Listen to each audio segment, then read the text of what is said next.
Present. Commissioner Brown, Commissioner Cole, Commissioner Greer, Present. Commissioner Jester, Present. Commissioner Khalil, Present.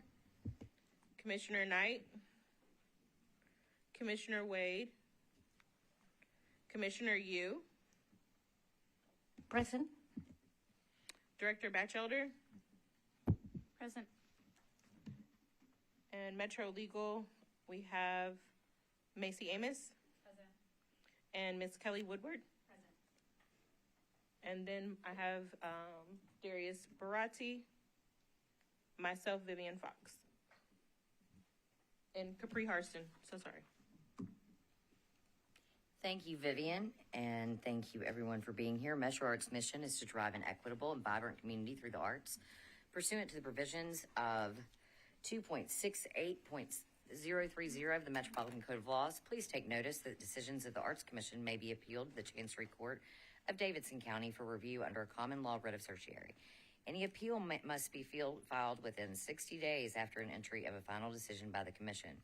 Any person or other entity considering an appeal should consult with an attorney to ensure that time and procedural requirements are met. Again, welcome everyone. Welcome to anyone visiting, and thank you all for making the time to be here. Our land acknowledgement that we like to start every meeting with. Metro Arts stands and holds space on the unceded and sovereign lands of the Cherokee East, Yuchi, and Shawnee peoples who have stewarded it for generations.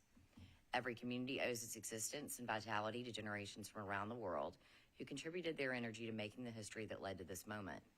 Some were brought here against their will, some were drawn to leave their distant homes in the hope of a better life, and some have lived on this land for more generations that can be counted.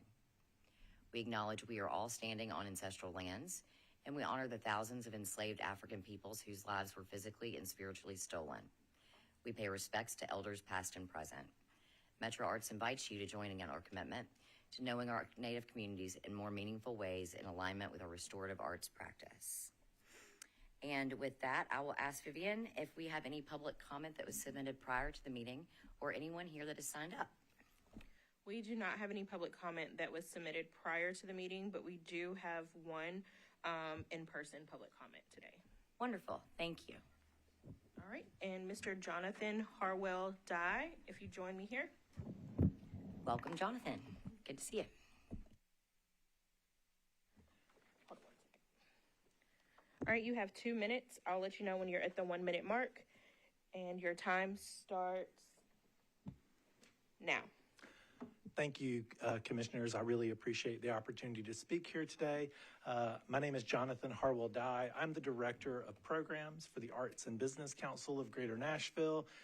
We are a general operating support grantee, so let me thank you all and thank Metro for that support of the work that we do. A program that we offer that might really be familiar to everyone is our Periscope Artist Entrepreneur Training. We've been running that for almost a decade and a half now, in partnership originally with Metro Arts, developed with Metro Arts, and funded partially by that grant, general operating support. So we really appreciate that. And we are about to announce this year's new class. That's going to be coming up here very soon.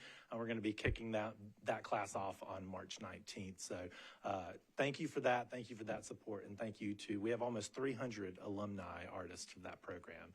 And so on behalf of all of them too, thank you for that support. But I'm here today because I wanted to make you aware and invite all of you to encourage others to attend a couple of things that we have coming up. One of them is on March 5th, we are hosting what we call our Salon Series, and the program is called Nashville, A Creative Path Forward.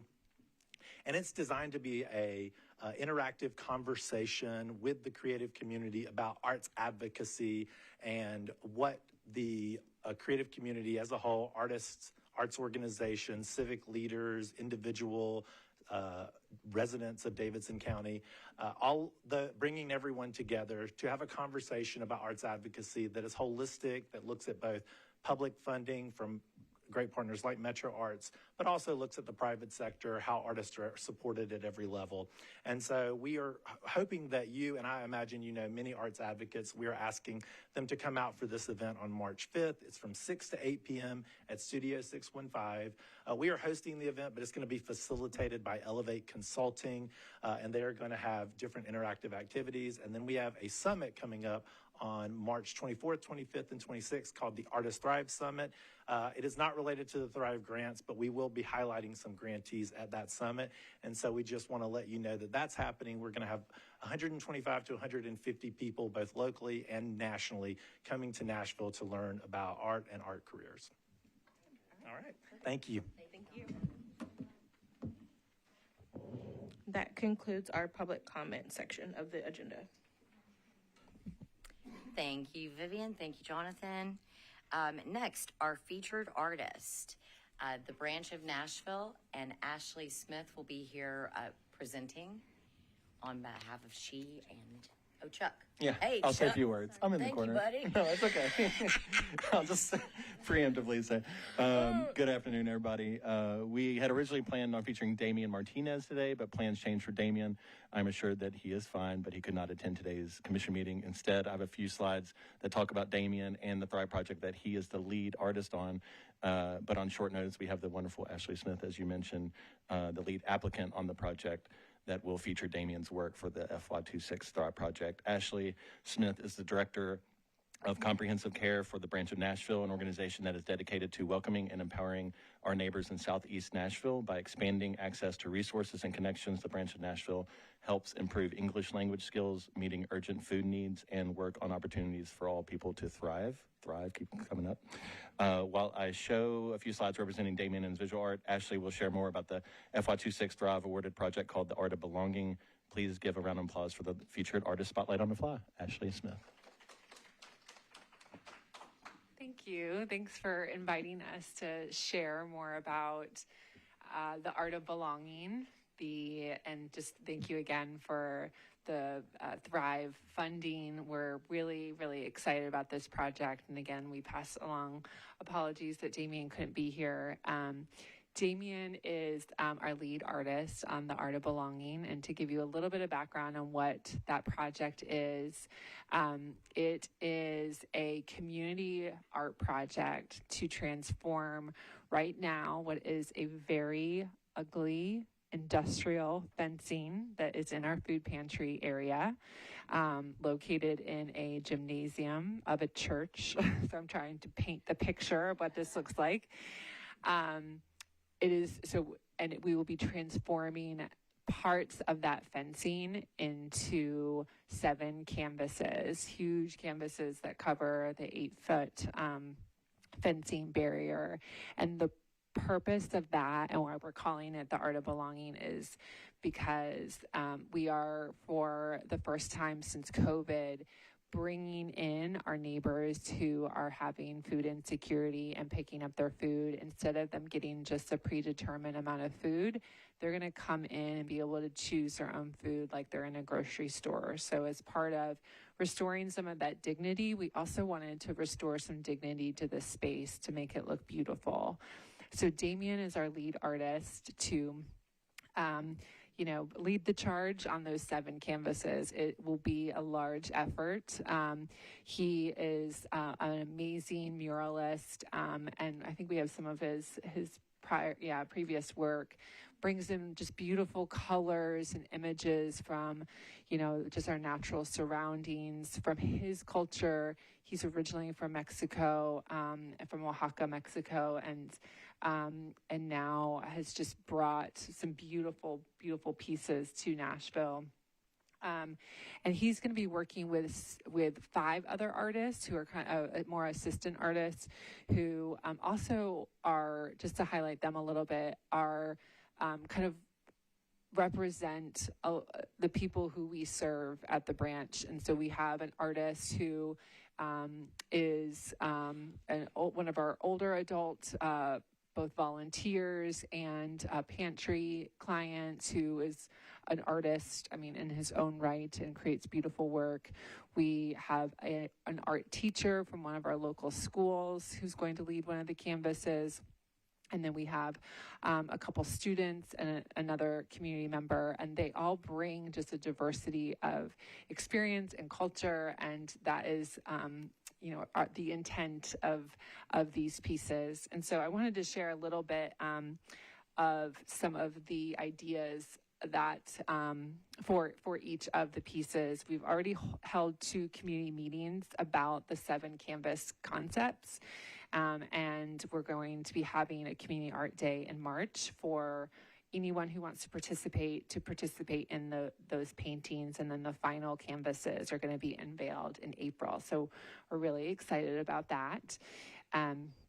So as part of developing the ideas for the canvas, we have had feedback, those community feedback sessions, as well as collecting feedback from the community through online, through in person, as we just interact daily at our community resource center. So we've really enjoyed that process, and Damián has helped us kind of take that theme of belonging and the community feedback and come up with, okay, what are some ways to represent that in a really unique way? So one of the pieces is, we're calling it belonging and community, where there will be many faces, front and side views of people, many races, just to show unity and diversity. The second idea for a canvas is he's calling Gratitude for Nashville, and this will be where there will be icons of Nashville that we can, that are pretty recognizable, that also will be highlighting the music of Nashville and elements of various musical or cultural, kind of music highlights. And then the third canvas is belonging to Mother Earth and ourselves. And this is where Damián is going to represent Latin America with a Latin American grandmother, an abuela, and really highlighting the gastronomy of Latin America, which bridges very well to what we do at the branch of meeting people's food insecurity. And so he'll be showing just how through food from Latin America that comes from Mother Earth, just kind of tying in those themes of belonging. And then a fourth idea or fourth canvas will highlight kind of taking the same theme of food as a way to belong and create community. We'll be featuring community gardens and farmers markets specific to Southeast Nashville. We really want to highlight the community, the unique community that we're in Southeast Nashville. And there's a couple recognizable farmers markets that we'll be highlighting as part of that. And then the final kind of idea is Damián wants to do a single Black American face that also kind of incorporates the civil rights leaders that are so prominent to Nashville, and really honoring the community and the unique richness that comes from Nashville, and then there will be a final idea that one is still being worked out, but we really invite anyone in the community who wants to be a part of a fun painting day on March 21st to come. You will be, led by these amazing artists who are doing a lot of pre-work in order for somebody who maybe doesn't have a lot of experience with art to be able to pick up a paintbrush and still be able to participate, which is also goes with our theme of belonging. We have some really talented artists, but also you can just show up and be a part of that as well. And so we want to inspire some other people to just have fun with that. So thank you for having us, and we're so excited about this project and what Damián is thinking about and what he's dreaming up, and we just appreciate the chance to share this with you all.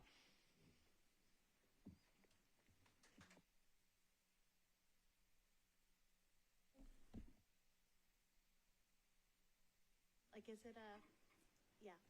Yes, the campuses will be inside I know, I wish I had a picture of it. It's like inside the gym where the fencing is used to separate the food and like keep the food safe. Yeah. So it's also going to create like a barrier between the warehouse and the shopping space that will also make it, feel a little bit more cozy. That's nice. Yeah. That's great. Thank you. Anybody else? Ashley, thank you so much. This is such a beautiful program, and give Damián our best and thank him again. Thanks. Okay, moving right along into item C, approval of minutes. Sorry, item D, and that would be from our specially called meeting for December 4th, which served as our December meeting. You all received these minutes well in advance, and so if we have any edits, let us know, and otherwise I can take a motion to approve. I move we approve the minutes. Second. Thank you. All in favor? Aye. Great. Minutes are approved.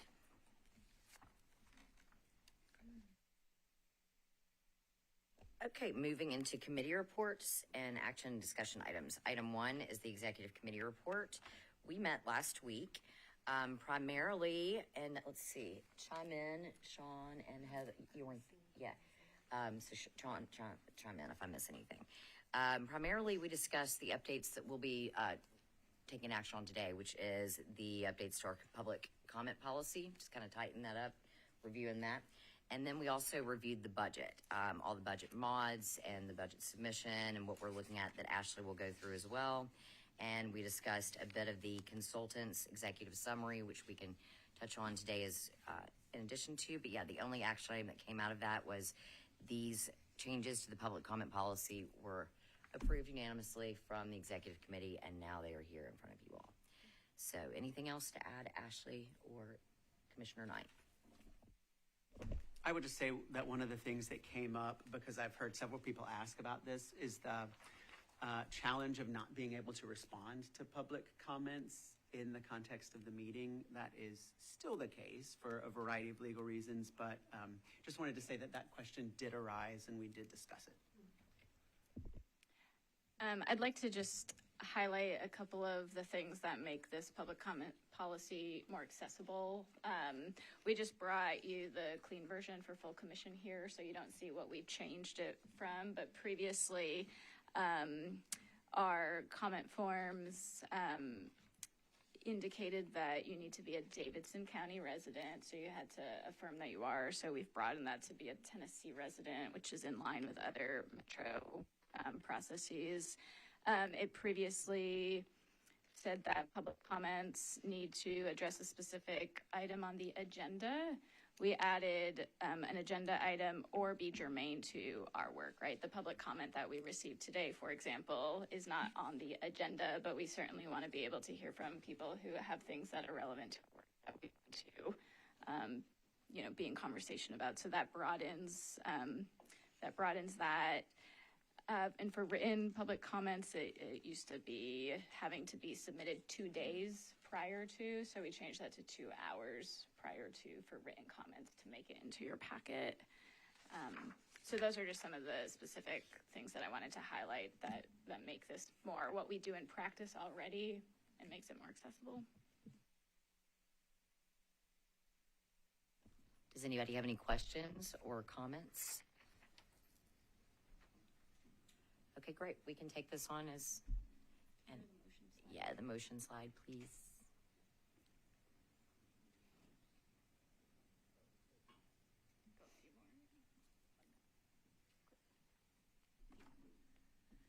There we go. So I can ask for a motion for this recommendation. Okay. Right? Isn't it already a motion if it's coming from our executive committee? We still need a motion from the commission, right? Okay. Mhm. I move that we adopt the revised Art Commission public comment policy as written. Second. All in favor? Aye. Aye. Aye. Thank you so much. And that is all I have for executive committee report. Moving into public art committee. Oh, no. You've got budget here, so you're going to do budget now. Okay. Sorry.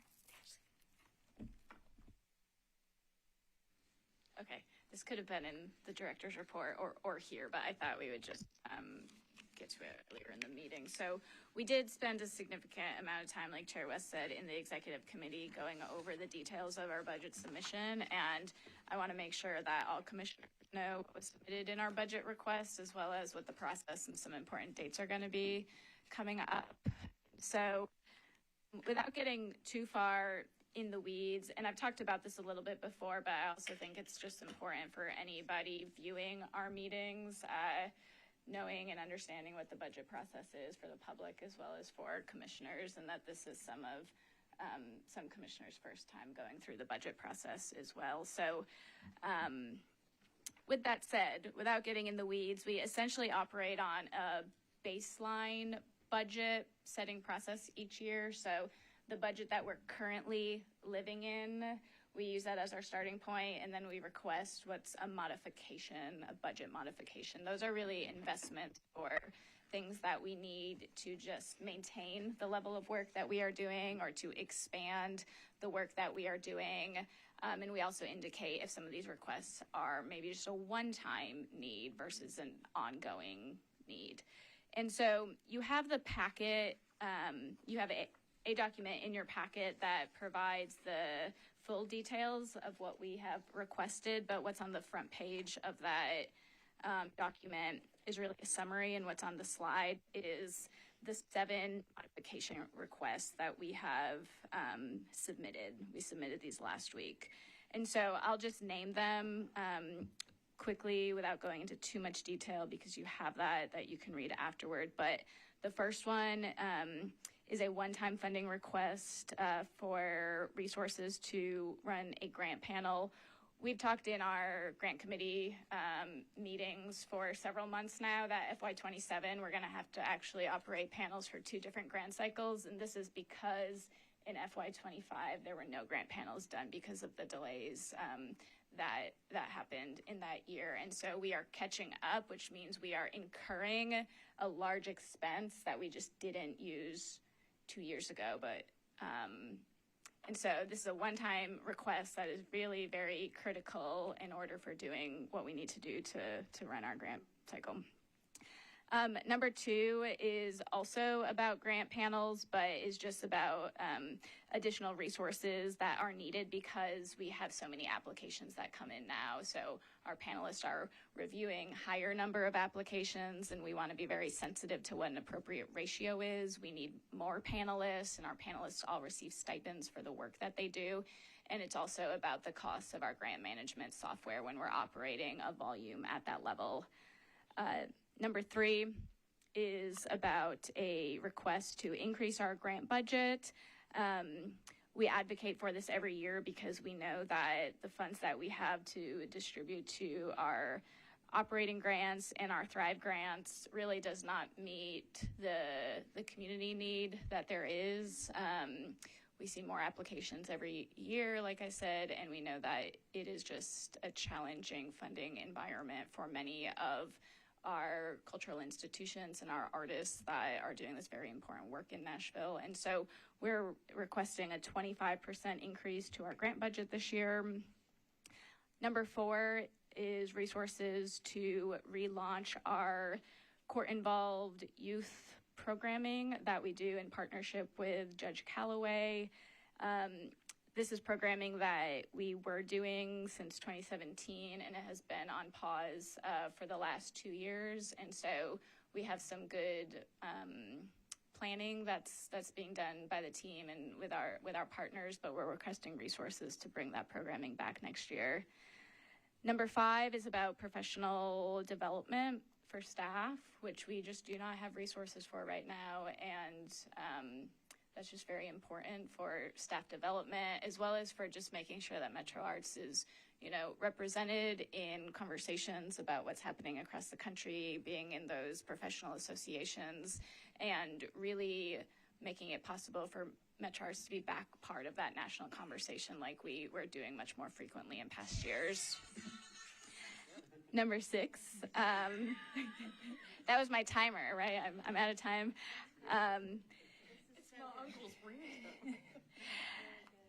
Number 6 we've titled Office and Administrative Supplies, which includes funds for language access services. This is just really because over the years we have grown our staff, and when we have more staff, we are having more outputs that we are producing. We're running larger programs. We're doing more frequent events. We need more office supplies. We need more computer monitors, just those basic things that we need to continue to maintain the work that we do. And then number 7 is the number on your packet has been amended a little bit, but rent funds. So we've talked before about our search for a new office location, and so that is ongoing. So if you go to the next slide, and then I will take any questions and comments after this. Just a quick rundown on what happens between now and when the budget is set. March 5th is a few weeks from now. It's a Thursday, I believe. That is when we have our department meeting with representatives from the mayor's office, the finance department, other central offices that support the budget setting process. This is not the public meeting that some of y'all have come to in past years, but this is when every department's submissions have been reviewed, and it's when we just answer questions that these decision makers have, and it's just a time for conversation where it happens before the mayor's budget is finalized and filed on April 30th. So everything that happens before then is really sort of on the Metro side, the internal side. The mayor's budget is required to be filed by April 30th, which usually coincides with the state of Metro, which I'll make sure you all have that information. But that is the public event when the mayor speaks about, what's in the budget, the priorities for the year ahead and such.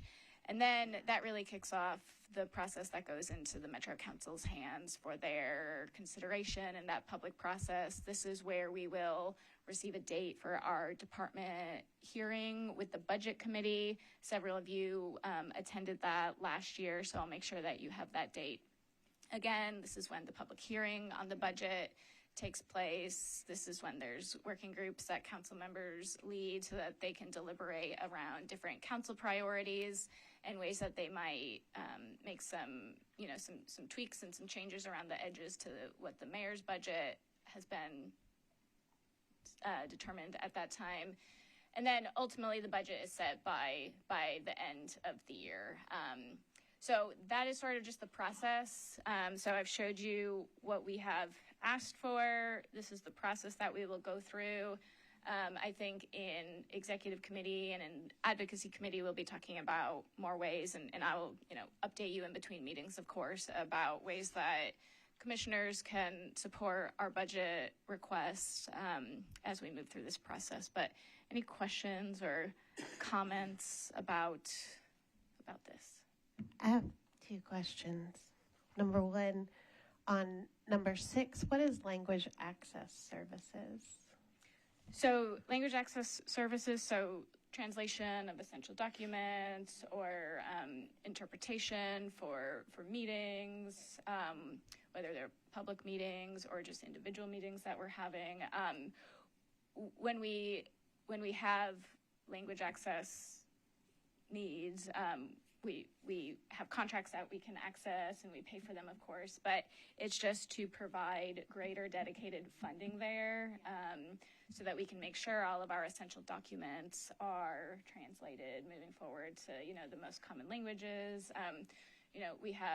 We have grantees right now who speak languages other than English, and it's just making sure that we have dedicated resources so that we can be providing materials and spaces that are welcoming and accessible for people. That's what I thought it was. And yeah, that's what I was going to ask is about grantees who would benefit from the language access services. So I'm supportive. And the second thing is that March 5th meeting, I just want to make sure I have this right. That's not the meeting that we all come to. That's the meeting that you go to with the mayor's office and finance, correct? Yeah, and I'm just putting that on there for your information. our public meeting at the courthouse where the council meets will be sometime in May. Those dates are not determined yet. I have a question. In regard of languages, have you received, or do the Metro Arts Commission received phone calls from people? Well, there are a lot of artists who speak a little bit of English, and is Metro Arts using language line or interpreters? Or because one thing is that we can translate papers, but sometimes it's hard for people to understand the whole process, especially terminology.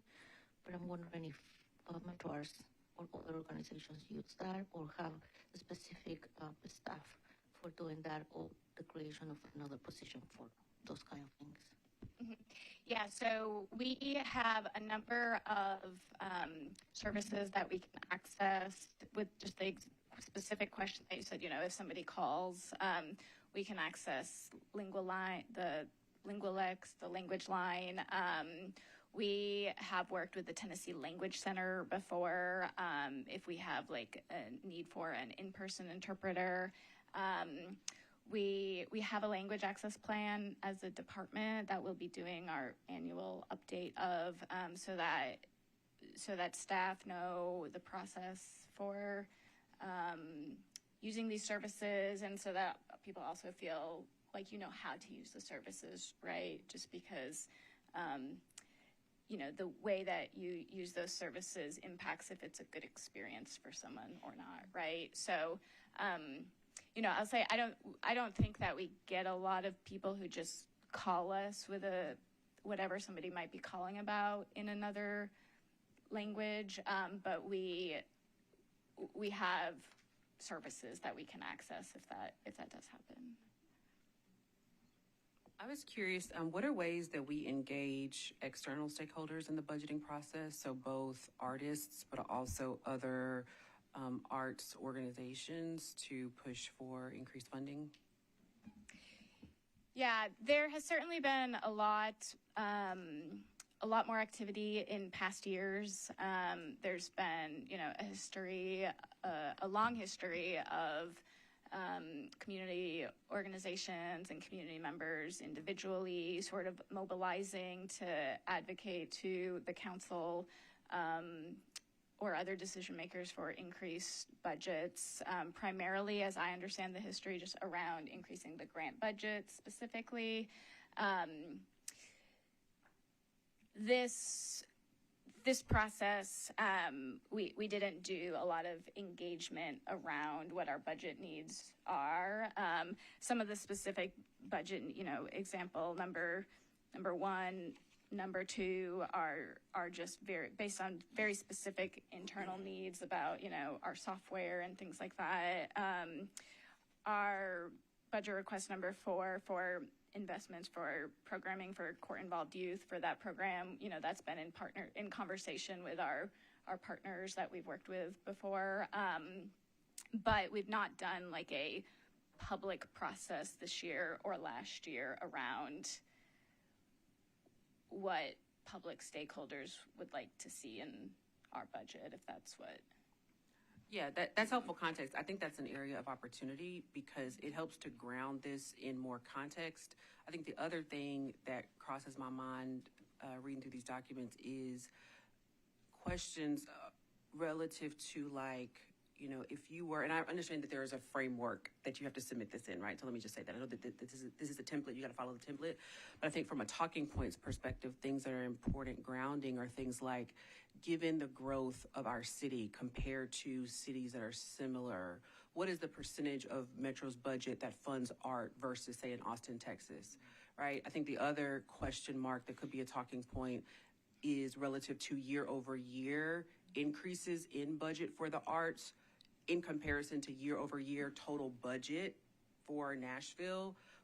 Are we seeing a similar increase in the amount of funding? So I think just other ways to kind of ground the big picture. I know that there are like structural and operational requests that we have, but I think a large part of selling anything, it's telling the story. And so I think this is just missing a little bit of like the context, the larger story, the why behind some of these things. And then I think for future, we might be a little bit past the timing for that. Obviously, there's an engagement committee report, but I think how we think more strategically about how we engage our external stakeholders, artists and artist communities could make this a more powerful ask in the future for actually seeing large increases in what Nashville's investing in the arts. Yeah, and a lot of that, I mean, this May is coming very quickly, right? But I think when it's in what I've called on the slide, the public process, I think that there's more opportunity to do some of that. You know, you're very correct. It's these justifications have to come in at 1,000 characters or less, right? In past, I believe it was leading up to the FY24 budget. Am I getting my years right? You know, there was a report that was done called the comparison study that looked at funding in Nashville compared to some similar sized, as defined in the report, cities around public resources for arts agencies. And so I'm happy to share some of those advocacy materials from the past.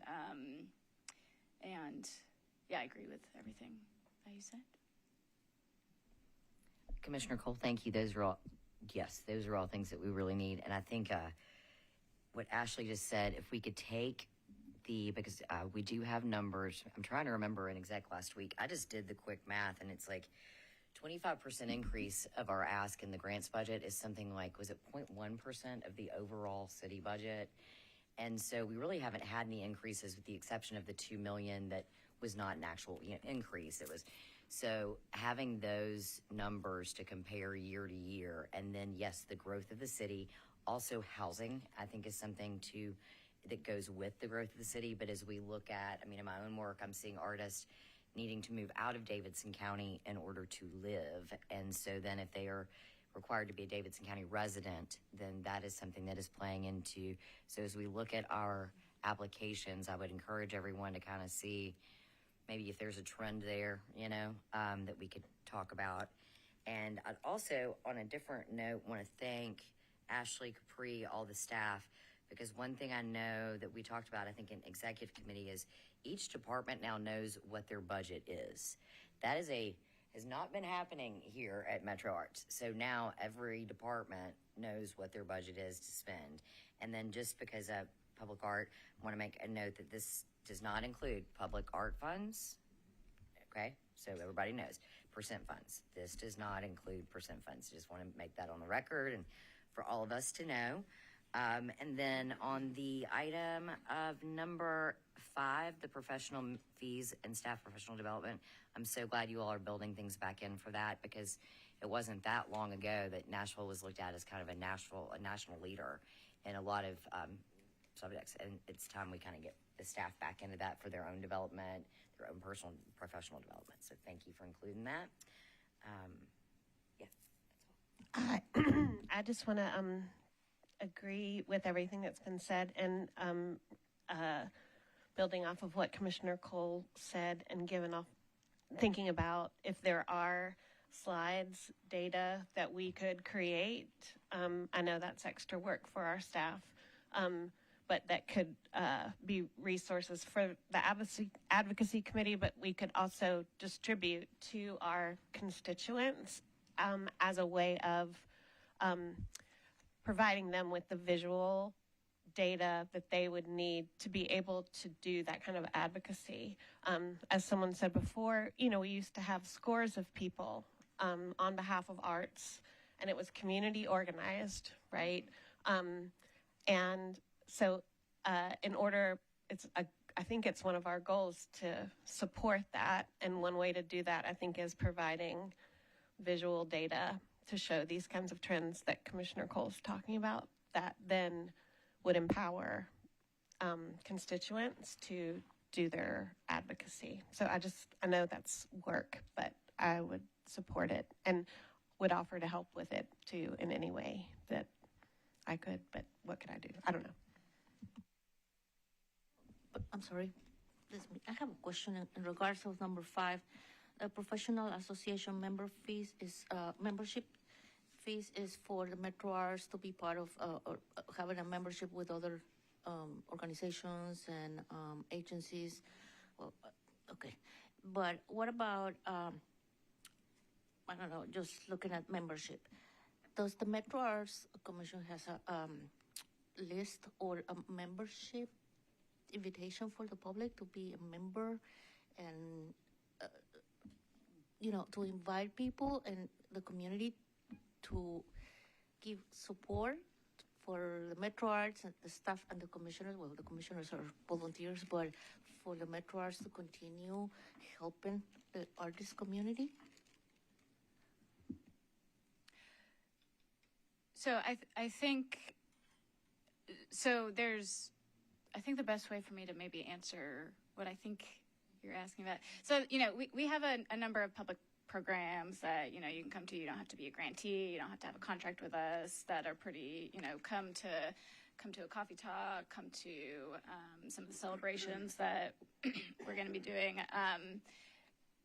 That's not necessarily being a member of anything, but I think some of the groups that are not really active right now that were active in the past were like where that advocacy sort of mobilization happened a lot. So that was sort of, community driven with commission involvement, not so much staff involvement leading some of those past like sort of community coalitions that mobilize people to reach out to council members, that mobilize people to show up at the courthouse for the budget process. So I think those are always strongest when it's not led by, us as staff, right? But I don't know that I'm not sure that I've really answered your question yet. I was wondering if Metro Arts Commission could be or allowed to create like a membership for inviting people, of course, showing what we do and go out and have those conversations and invite and promote. We're here to advocate for the culture, but arts and artists, but it's not only the public. I think for me, it's important to have a group of people like you, the staff of Metro Arts, in order to have a good response towards the artists and the community. Because if we don't have good staff members and with professional development, with all of that, a good team, Metro Arts won't be having success through the years if we want to continue, or the city wants to continue with Metro Arts. That was my question. Yeah, I mean, I think it's something. So we don't currently have that. That's my easy answer. I mean, maybe it's, I know that you're a member of the Advocacy Committee, which Chair Cole will give an update at that point in the agenda. But I think that's the space where we can kind of like workshop some of those things and to help guide some things that we can work on the staff side. Thank you, Commissioner Yu. That's a good question. And I think also just want to highlight again the ABC, the Arts and Business Council, as Jonathan mentioned, on March the 5th, Salon Series Arts Advocacy is bringing people together 6 to 8 p.m. at Studio 615. So I think that piece and all of us coming together is kind of the intention of that, where before we had the Nashville Arts Coalition. As an individual, I was a member. As an organization, I was a member, but that is no longer existent. And so I appreciate the ABC running with this arts advocacy piece through their organization and then kind of pulling everybody together in a way. So maybe that can kind of help frame that. I would just add, and I know we'll get to it in the report. I think Commissioner Yu, though, brings up a great question. And I think the answer to the question, when you asked, I was like, I was in my head, no. But I think it's a great question. And to me, the question comes down to leadership. Because I think, obviously we have an interim executive director. But I think when there's a more permanent director, that person's role is to set the trajectory of the organization. And the question of having a membership model that Metro Arts owns and cultivates and runs would help to bridge a lot of the gaps that the organization has on a lot, even beyond advocacy, engagement, trust, marketing, branding, connection with artists. Like, there are just so many reasons why a model like that would make sense, but that is more of an org structure question that would need to be spearheaded by the leader of the organization. But I think the question of, and I keep kind of hearing it, and I know I'm one of the newer ones around the table, but like, to me, it feels like this question of engagement and advocacy often gets passed off. It's like, this organization does it. This organization does it. It's better for this organization to do it. And I think I would, offer to the commission and to the staff, is it better for it to be done externally, or is it perhaps part of the mission of this organization to be spearheading that work? Because the mere fact that there isn't an organization that is doing it anymore, the one that was is no longer available, in my mind, and I know I'm a bit more entrepreneurial, it's like, oh, that's a gap. Let's fill it. I think versus like, who's the person that's going to do it? I think the answer to that question in my mind is like, Metro Arts needs to bridge that gap. I totally agree with what you are saying. And that too, I think that like leadership piece through like the director and through the advocacy committee, right, to kind of set that, I think that is what is so essential. I do think, like, from thinking back to that organization, the idea behind having the external is that it's as a public agency, an agency that serves the people, that there's something valuable about that kind of grassroots independent. Do you know what I'm saying? So it's like balancing that independence of something that's not driven by us, actually, and that's important, right? That it's not driven by us, and yet supported by us, right? Maybe led by us, maybe thinking about like the data that we provide, to support it. But I think that is, to me, something I've been really interested in, is thinking about that balance, right? Between, like, if we were a different kind of organization, like a company or a nonprofit, like what would that look like? But then what does it look like specifically, because this is a government agency, and like that kind of buy-in. I don't know enough about the history of that other group to know, but I think I love that conversation, like thinking about how it comes about. So I just wanted to say support. Thank you, everyone, and thank you. We can bring some of this in, I think, to the advocacy report, too, so you can continue on. I'm curious about, and not for right now, but Metro Legal, to get kind of an idea of, like, a friends of. I know we've looked at this with Metro Arts before, and the library has it, Parks does.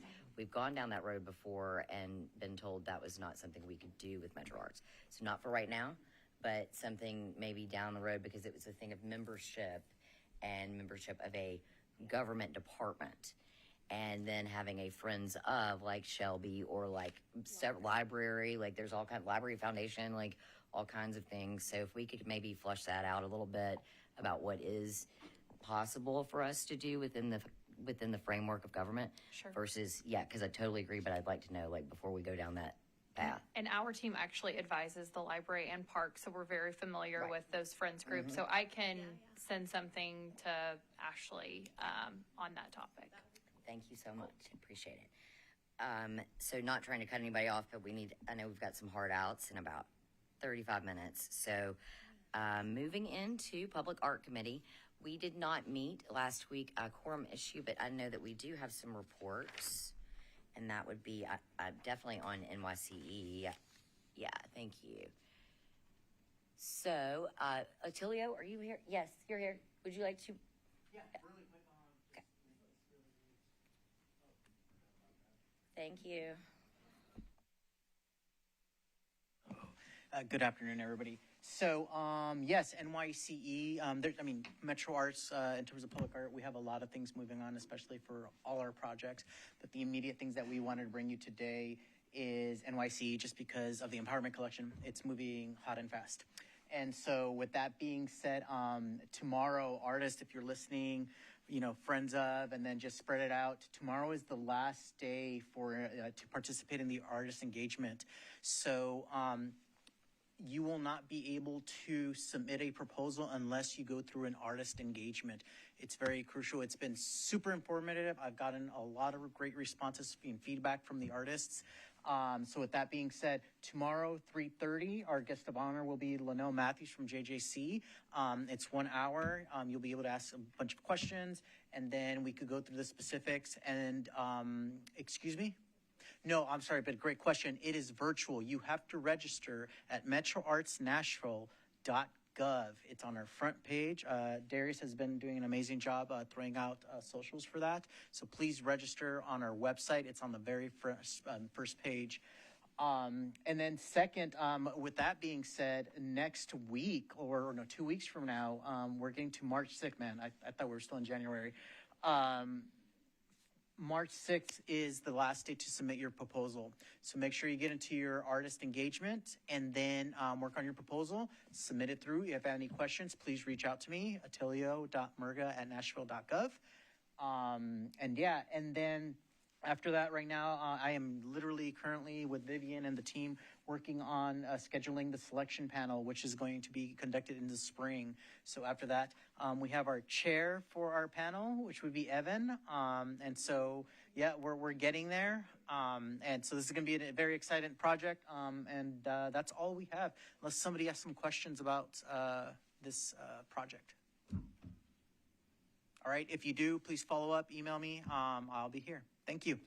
Stand by. I want to commend you for how well you're doing and how this is moving fast and keeping it together like this. And the artist engagements, I've heard back from a few people, and they've been so helpful for people understanding exactly what it is people are asking for. So thank you. You'll know this is close to my heart. So thank you for that. Anybody else questions? Yes, I have a question. This is related with the staff. How many positions open positions Metro Arts have now? Still have open, like we have somebody for the management or in public art or in whole? The whole. I think that we could probably move that. That's not under public art, so we'll move that under. Because if you're asking as a whole, I'm not sure. So we need to ask Ash. Okay. Yeah. But in relation to the empowerment collection. This is the Nashville Youth Campus for Engagement. These are the requests for proposals for the artist. Oh, team. There's a hiring. Just wondering if this is part of the public art. Yeah. So this is a public call for artists for 20 artworks that will be selected. Attilio is the project manager for all of this. If you have questions, I can address them in my report at the end.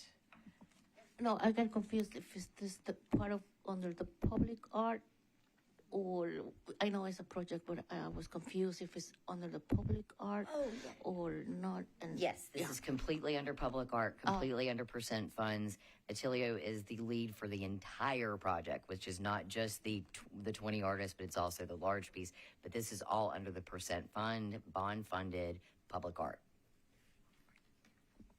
Thank you. Okay, moving into our committee report for grants and funding. So Grants and Funding Committee did not meet this month. Instead, we're taking the opportunity to have some individual conversations because we did not have a large number of crucial things happening. That being said, Ashley, I believe, has an update for us on, you want to share? Yes, I have two updates. I want to introduce our new Strategic Grants and Initiatives Manager, and you can make your way to the mic so you can introduce yourself. But Jackie Handsome started on January, the other J month, January something, and then there was an ice storm, and now we're getting ready for our new grant cycle. But yeah, Jackie, we are very excited for you to join the team. Do you want to introduce yourself briefly to the commission? Yeah. Hello, everyone. My name is Jackie Handsome. I am excited to be on this team. I come from worlds of education and community-centered work. I've been in a variety of institutions, most recently academia. I have been in government before as well. And I've got experience being on the side of receiving grants, supporting and administering them, and evaluating them, including recently I was part of this last grant panelist cycle. Excited to get to know all of you more. Some of you I know in those one-on-ones we just mentioned. And I just wanted to say thanks for all the work you've been doing and looking forward to being a part of it. So, yeah. Thanks, all.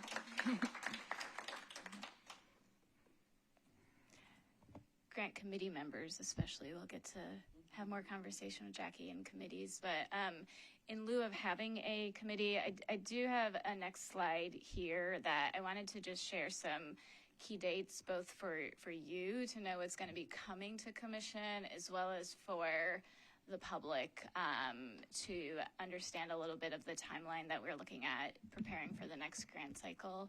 So typically at committee meetings, we do a deep, detailed level timeline. I've just pulled out some of the key dates here. What we're doing right now is our FY26, so our current grantee cohorts. We're doing check-in meetings. This is something that is new for us this year. We're doing group meetings for operating as separate group meetings, and for Thrive grantees that are group settings for grantees to come together and just talk about what's going on in their work, in their organization, both specifically about what's being supported by Metro Arts resources, but also just, broader things that are going on in the arts community right now. So we have those capped at up to 12 people per sign up starting next Monday. It's a combination of in-person and virtual ones. And because we have 165 grantees, it means that we're doing 19 of these over the dates listed there. So it's a pretty big logistical lift on the staff side, and so lots of folks are helping out. We'll talk more about this in committee, but if any commissioners are interested in just being observing one of these following this meeting, in my follow-up email to you, I'll include a link where you can see the details of those, and you can let me know if you would like to attend to observe any of them. But looking ahead at the FY27 cycle, we are looking at bringing grant panelist guidelines for your approval next month in March. These are the community members who read, score, come together, deliberate, put final scores on grant applications for both operating and for Thrive. We are building in a much longer recruitment period for that. Last cycle, those panel applications were only open for a few weeks. We are making it so that they're going to be open for a few months this time. And so we anticipate bringing that for your approval and consideration at our next March meeting. So it's going to be an important action item in the grant committee area. And we'll be discussing it, of course, in depth and in detail at the next grant committee meeting. And then looking ahead to that, I've got two columns on the slide here, tentative timeline and then a backup timeline if we do not meet our tentative timeline. I'm going to say it's a pretty ambitious timeline because a lot of our capacity and focus is on these grant check-ins right now. It means that we are doing that concurrently while we are working on getting our guidelines ready to bring for your consideration. And we are hopeful that we could bring those guidelines for your approval in the April meeting. If we do that, and if you approve it, and if you feel that those guidelines are good to go, that puts us at council on May 7th. And if that goes through for approval, that means that we can look at opening applications on May 8th. On this timeline, we would leave applications open for about 8 weeks, which is also a much longer period than it was last cycle. And this would put us approving grant allocations on August 20th. The backup timeline is if we do everything about a month later than the tentative timeline column dates. And so the backup timeline has us approving grants on September 16th. So that would be the same schedule that we're on for this year. So the tentative timeline catches us up 1 month more than we had on this time, while adding more time into each step along the way. And so I primarily wanted to share this so that you know that we are going to be having some important grant-related action items coming for your consideration. And also this is going to guide the messaging that we are going to be sharing publicly when folks are asking when we anticipate opening grant applications. So if you have any questions, happy to answer. I know we don't have a lot of time, but we'll be having more in-depth conversation in committee. My only question is, can we please get the pre-read of the proposed guidelines approval, like, as early as possible? Because I feel like that's what had us slow down last time, just so that we come into that meeting with as much context as possible. Yeah, so we can share, like, the current ones right now. And I can think about, maybe I can talk with we've got, like, a whole list of things that we've had discussion in committee about around, like, what makes sense to change right now, what doesn't, where should we add detail, what's going to be a next cycle kind of thing. But none of that is, like, pen to paper ready right now. But definitely the starting point would be our current ones. And I'll include that in my follow-up, add to my list here. Maybe also the parking lot would be helpful, like, as well, kind of the stuff that much of which probably will not be possible, but is, like, reflects our values and hopes. Yeah, the parking lot would reflect things that we've all come up with to date, but that may not be able to be administered or put into place via guidelines until maybe the next cycle. But I think having both documents would give everybody the idea of, like, what's been discussed, how that could be fleshed out, new ideas, but looking at the original guidelines and going from there. Yeah. Okay. Thank you all. Heather? I just have one more question. In terms of the check-ins, and I know that not wanting to be burdensome to the staff who are doing these check-ins, we had also talked about, though, the possibility, right, of commissioner involvement. Is that true? Am I imagining in some, like, if we wanted to participate in some of the check-ins or be made aware of them? I understand, like, it could be logistically challenging, but is that something that is still possible if we would like to engage? Yeah, so we'll send you the schedule for them. If you want to attend one, please let me know, just so I can make sure that it's only one commissioner at any given one.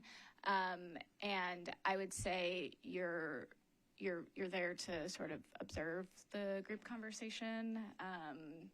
And yeah, commissioner, even if you are there, we're not going to be asking for you to be the facilitator or anything like that. But you are absolutely welcome to attend any of them. And they are virtual, or? It's a combination of virtual and in-person ones. And are they site visits, or they come here? We have rotating locations in different community centers or libraries in the different sort of areas around Nashville. So we've tried to spread it out. The virtual ones are the ones that are going first, those slots. But we announced these last week, and we've had about half of the, it's 165 grantees. So about half the folks have signed up for a slot so far, and so, likely by next week, we'll get everyone signed up for a time. But yeah, you don't have that schedule yet, but I will include it in my follow-up after this meeting. Thank you. And I will just say, they're not public meetings, right. So it's current grantees. It's not potential future grantees. It's current grantees, staff, and any commissioners. Oh, can I say a quick comment? I'm wondering also with that, since you're having check-ins, like if there could be an opportunity to tell them in that space about our intent to raise the grant budget and see, like, maybe are they interested in attending some arts advocacy opportunity, link up, or like any quotes we could use in our advocacy? I think that could be really helpful. Yes. So in my follow-up, I can share with you sort of our facilitation guide that we are almost done with, but we definitely want to create a space for like a broader conversation than just your Metro Arts current grant, right? So like, resources around money and funds, but also like other types of resources that, can be shared with mutual benefit of folks doing this work right now. And then, our closeout reports, we have some information in there as well, like around, quotes and things that, anyway, I'm going to make it a bigger conversation than the purpose right here if I keep talking. So, but I'll include that in my follow-up information for you all. Thank you, everyone. Okay, moving into number 4, Advocacy and Engagement Committee Report, and that's Commissioner Cole. Thank you. Awesome. Thank you, Chair. So we had our first meeting February the 10th at McCabe Park Community Center. And we had a quorum present. So Commissioner Greer, Harden, you, and then of course, Interim Executive Director Batchelder, and then Darius joined us as well.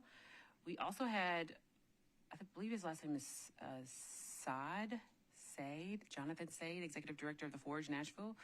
He was a community member that was in the room and provided some great context for us. So during that meeting, we talked through some of the historical context of the full commission, and then also the advocacy infrastructure relative to Nashville Arts Coalition, the dissolving of that organization.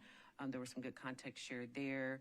We also talked through kind of purpose, scope, and goals for the committee. So just thinking thoroughly around what does advocacy and engagement actually mean. There was a proposed kind of working purpose statement that I'll read here. So the Advocacy and Engagement Committee champions the value of arts and culture in Nashville's civic life by building authentic community relationships, strengthening Metro Arts' public voice, and advancing policy and budget priorities that ensure all Nashvillians have access to a creative life. We discussed a few goals like building the budget case, which we talked a little bit about here today, rebuilding community trust through authentic engagement, establishing Metro Arts as a cross-sector voice, amplifying stories that make the case, and then strengthening the advocacy pipeline. We talked about some ways to kind of operationalize this. It was really more of a brainstorming meeting for us as a first meeting. Executive Director Batchelder walked us through the budget process, which you all heard today. That was very helpful. And that being our first kind of order of business in terms of next steps. And then we will be meeting monthly. Our next meeting is targeted for, I believe it's March 17th, adjusted due to spring break. Correct me if I'm wrong. And then lastly, themes we discussed in the meeting. So, Nashville being Music City, but struggling to fund artists. We talked about getting some updated economic impact data, cross-sector alignment being our strongest play. And then, again, we talked about some of the historical context in terms of funding for the arts in Nashville. So looking forward to continuing to grow the committee, and we'll share updates at our next meeting. Thank you so much for your kickoff meeting. Thank you so much for establishing all those and brainstorming and taking this on. I really appreciate you. Can I ask, is your purpose statement, that's a draft? Because I kind of love it. I was wondering if you could share it. It is a draft. I'm gonna pull out my new card whenever I need it. So I'm not sure the process on making it the statement, but I'm sure we'll discuss it at our next meeting. But yes, currently it's a draft. I love it. Thanks. Thank you so much. Okay, moving. Any other questions for Commissioner Cole, the committee, or anything about advocacy? Okay, moving into Chair's report. We've really covered a lot of the budget pieces, so I'm not going to take up time with that. We do have in our packet the executive summary from the organization alignment update from Cooper Performance Group. We are now done with our commitment alignment work with them, and so Ashley, if you don't mind speaking a little bit to this I don't know if you were going to in your director's report or not. What I would like to kind of put forth for discussion is taking all of this and considering the timelines we've been presented with both budget and grants. And I don't want to make this decision today, but just another retreat, a couple-hour retreat, I think would be good to flush out some of this that we've been given. But I wanted to kind of get everybody's feedback and Ashley's as well, because yes, our contract with Cooper is up now, and so we'll be moving forward with what they've given us. And as we know, this was not strategic planning. This was specifically organization alignment, internal, external. So that's kind of the extent of my chair's report today in lieu of time. Yeah, the document that you have is what was shared and discussed with executive committee, but I wanted to make sure everybody has it.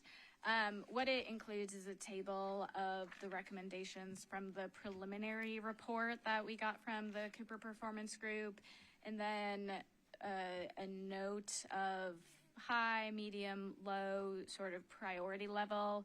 And I will say that is what myself, wrote, determined, based on conversations, informal conversations, sort of with staff, with executive committee, but based on activities that are currently happening, or also some of the recommendations are about specific continued engagement with Cooper Performance Group, which we don't have anything that we are planning right now. So some of them I put low priority just simply because I know that it is not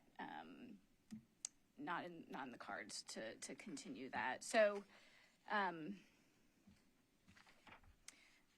maybe I'll just say, some of the things that I noted as high, continuing to work on our short-term and long-term goals.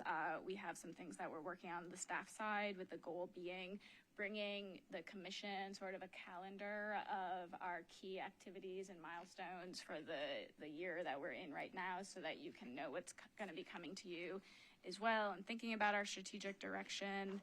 I also noted things as high for continuing to fill our vacancies, noted high on continuing to develop clear processes. We've been doing a lot of that on the grant side and the finance side under Capri's leadership on finance, and with me, and now with Jackie on the grant side. I noted high as update the organization chart and realign job descriptions if needed. We have reorganized our organization chart. That was a clear priority for me when I came in, and there's a lot of improvements that we've made there. Also noted as high, continuing to further build out an onboarding program for both employees and commissioners. We've certainly built more than there has been in the past. And so, yeah, those are the things that I've noted as high, but you can, look more closely at this and ask questions if you have them. But this is sort of the summary that I put together based on that engagement. To touch on that just a second, Ashley, when we went through this in executive committee, I just would like to point out that so much of this under interim executive director Batchelder has either been completed, and with staff as well, has either been completed or it's in process. So if you look at all of this in that short span of time, there's several of these so thank you. And then the ones that, I have one note to share for one. Oh, things that also tied to budge mods, like assessing the team's need for training and creating targeting trainings. That also can kind of bleed into professional development. Therefore, there is money now in the budget ask for those things that kind of all ties together moving forward. Request for money. So a couple of things I noted when I was reviewing these documents. Let me just say, I'm sitting here as a commissioner, but I'm putting on my organizational development hat. I own an organizational development and leadership branding firm called Career Thrivers. And if I'm looking at this prioritization list through this lens, the other disclaimer that I will give, one of my personal values is transparency. So hear this through the lens of transparency. I don't believe this priority list matches the SWOT analysis from the third party. So if you look at the strengths, weaknesses, opportunities, and threats that this consultant team, and I don't know this group, CPG leadership, never heard of them before, but if I'm just looking at what they delivered and I'm looking at the recommendations and then I'm looking at the priorities, it's not even a yellow flag, it's a red flag from an organizational development lens. I'll give you two reasons why. One, a lot of the stuff that's listed here as high priority are performance-based outcomes of the org, which I get any leaders like, we got to get the work done. Typically, though, the miss is it is the people that do the work. And so if you have weaknesses like staff turnover, if you have weaknesses like organizational structure and roles are not clear, if you have weaknesses like a lack of alignment amongst the commission and the staff, if you have threats like not addressing strategic direction and poor cultural attributes, then if I'm reading this document, things like conducting a cultural assessment, high priority. Things like implementing a cultural transformation process, high priority, right? Because, and even if I wasn't even looking at these documents, the mere fact of what I know about Metro Arts, just on a not even at a granular level, just like overall, the number of leaders, the amount of turnover, and we're talking about passing this off to a new leader and having a hiring process for someone else to come in and lead the organization, you have to take care of the culture and the people if the work is going to get done in a sustainable way. And so while I understand that, like, if everything's a priority, nothing is a priority, but I would just encourage another pass through on this list to prioritize and align with what's on the SWOT analysis, because it doesn't feel cohesive right now.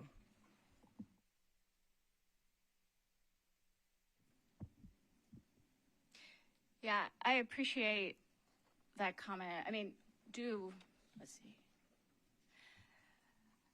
I think one thing that we've talked about this, I think, more on the staff side than the commission side. And so I would like suggestions about like how it makes sense to bring this information to you all as well, because one of the like, our big picture goal of bringing this consultant on was around alignment between staff and alignment with commission, right? And so I think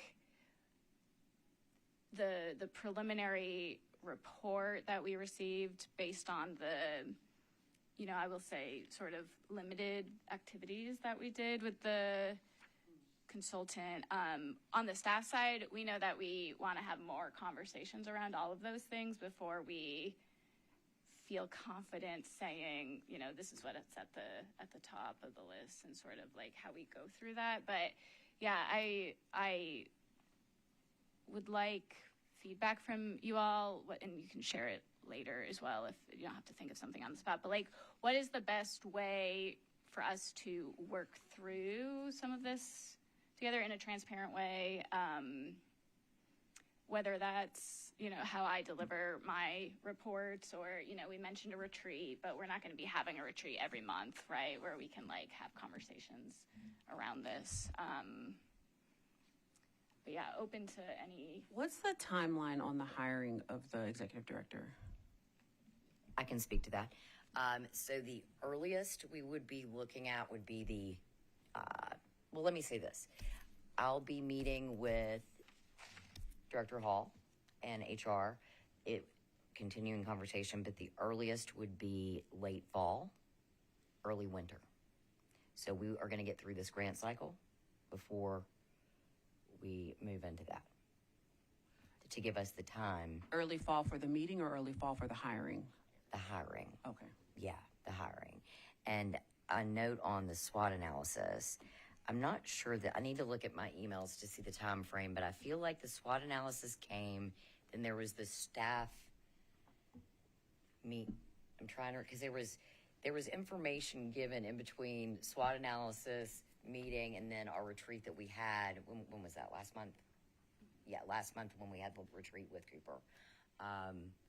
So I think that looking back at that timeline, might need to see where the SWOT, because a lot of the SWOT analysis, it was after the interviews with the commissioners, right? So every commissioner that was staff. Okay.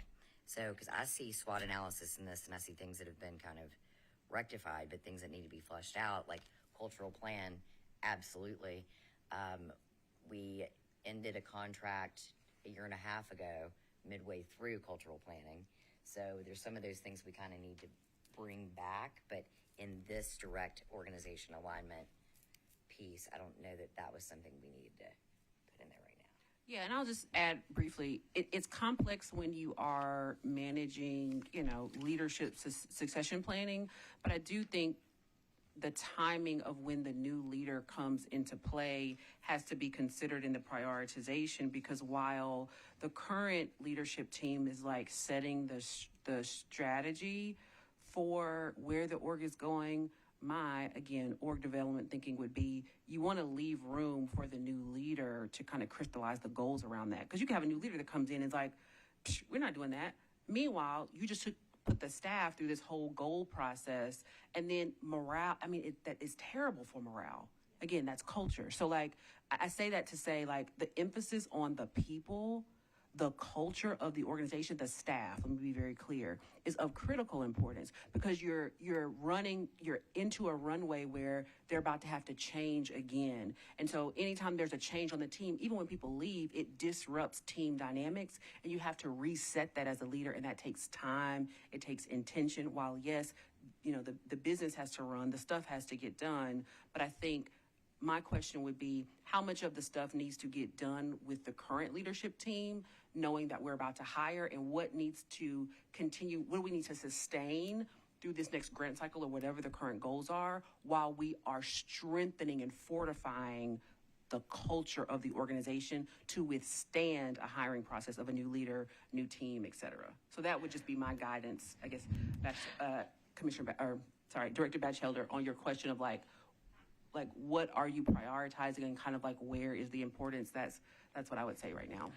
I am in agreement about the culture piece as well, and I think this speaks to kind of how we've been kind of in putting out fires and stability mode, right? And then if we look at the SWOT and the goals and everything, my whole thinking about why we wanted to do that, yes, like alignment between staff and commission, but also looking at history of hiring directors, like the commission sets the kind of priorities for what we want to see happen, right? And then the director takes that and runs with it, right? And that we needed clarity about that, which we did not have before, and has been a problem, right, in previous hiring kind of processes. So with transparency, kind of saying these are and not being able to do a whole strategic planning thing, right? But just saying this is what matters to this commission. And then that, to me, would be absolutely crucial for the hiring process. But I think to what you're speaking, I agree. And I think it is a balance and a kind of consequence of where we are in that, like, okay, now we're stable. And then how do we go? We're in that kind of liminal space. So I also think there are things around culture, and we haven't used the language around restorative work, but I'd like to bring that in as well, because this department has been through a lot, over the past few years, and stabilization is part of that health. And then also, I think this kind of cultural piece can also be part of that restorative work, right? And so I want to raise that again as a piece. So I know it's complicated, and we have time to think about it, but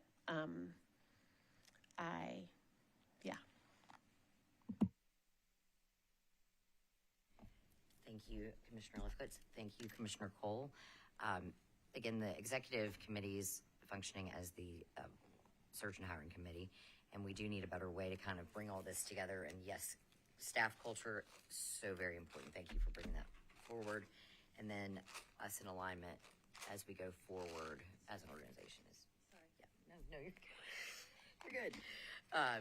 Anybody else have anything to say or to input on the consulting piece. Commissioner Cole, I think you asked something about Cooper, where Cooper Performance Group. So we had recommendations through Metro that had already, so we need, yeah, so we won't.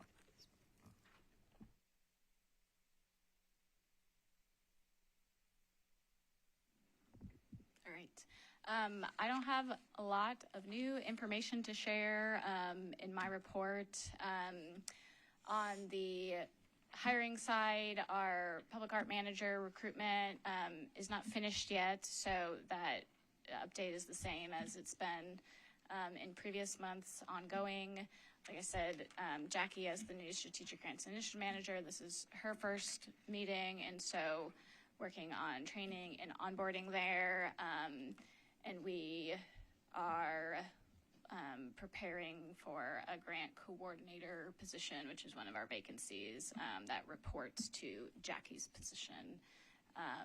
So we will be taking that up because as we're getting ready for the next grant cycle, that's just going to be a key role to fill. A lot of my priority has just been the budget, and just want to underscore how much Capri has done.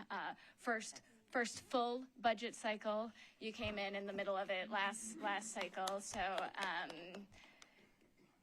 want to just make sure she gets her flowers and thank you on the record for everything to get our budget submission ready and sorted out and participatory with our whole staff. And we are still exploring some of the same office locations, just sort of the end of the year and the storm and everything brought a lot of that to lower on the priority list of the folks that we've been in communication with about options there. And I don't think I have anything else in my report to share, but any questions or things y'all are wondering about, or any type of information that you wish you were getting in between meetings that you're not getting that I can provide you, always open to suggestions. We should still be keeping an ear out about possible locations. We do not have a confirmed place we are going, and so that in that sense, everything is on the table until it's not. So yeah.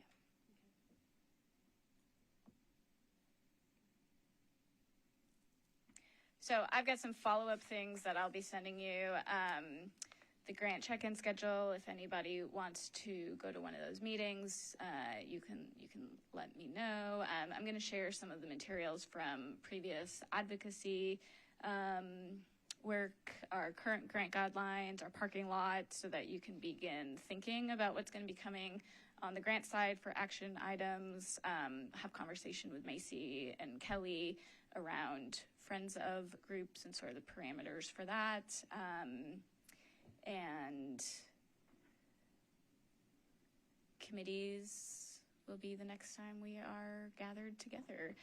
We do have some special events, which I'm not going to name here because our public announcements have not gone out yet, but you'll be receiving an invite to a special event coming up that will be in March. And so I'm going to leave it there.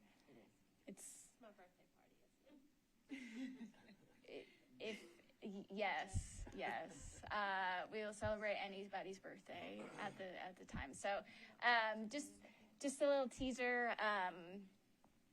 But yeah, if there's nothing else from me, I think that moves us into new business. If there is any. Chair West, I have for new business. You do just have really for, quick. Okay, great. I just want to make a reminder for the public that is watching and for anybody here.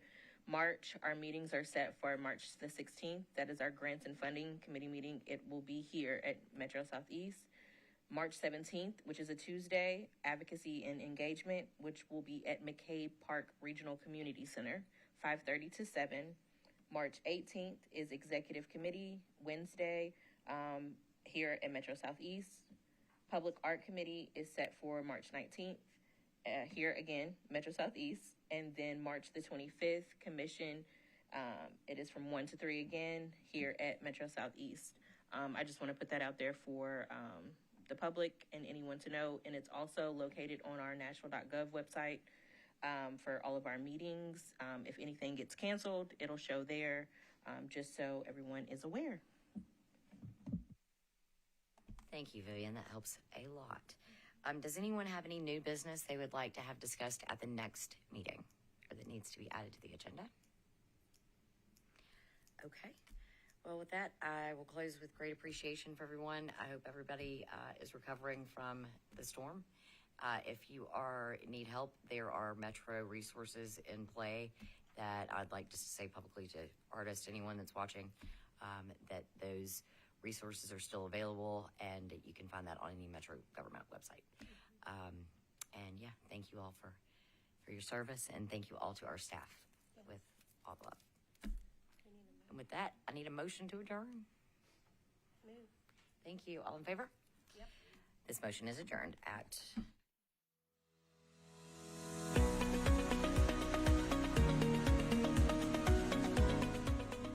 This has been a service of the Metro Nashville Network. If you would like to see this presentation again, or for more information on this and other programs, visit nashville.gov.